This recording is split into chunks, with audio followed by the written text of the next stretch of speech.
So, say we find someone who we know and care about and they're in some distress. And we invite them to open up and share with us what's going on for them.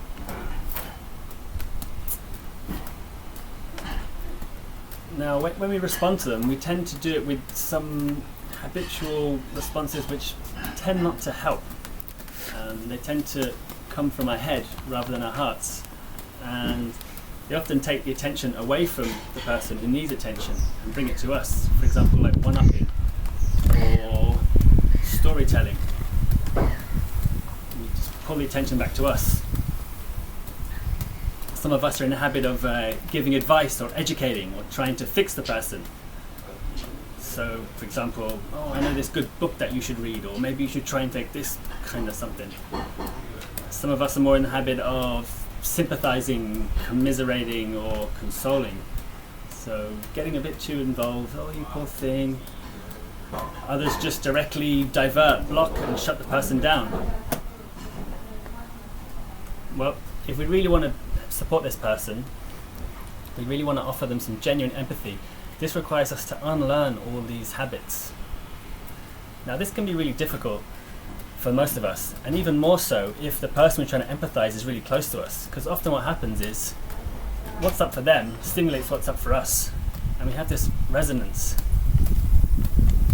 And often, in fact, the whole issue just gets entangled, and all of a sudden we're not sure who's empathizing with who, and we're all actually in need of support, and it just gets pretty messy. So often if that's the case, it's a sign that we actually need some empathy ourselves. So we could ask the person, the speaker, actually I'm just finding it hard to stay with you now. Is there any chance you could listen to me for a little bit? We might get a no. They're in too much distress themselves. How can they possibly listen to you? In that case, we have a choice. We could maybe self-empathize, we could just check in with our own feelings and needs, or we could go elsewhere and try and find someone else to empathize with us. So we found someone here, and then we get the empathy we need.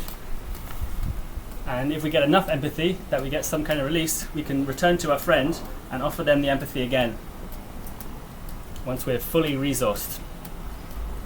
So if we're able to actually stay with the person enough and really offer them our hearts and stay connected at that level, then often it will seem like their feelings are magnifying. It might even seem like they're getting worse.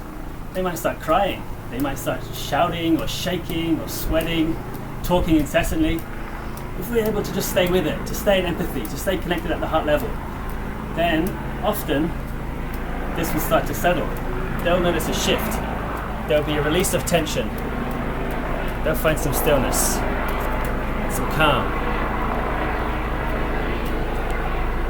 And that is the power of empathy.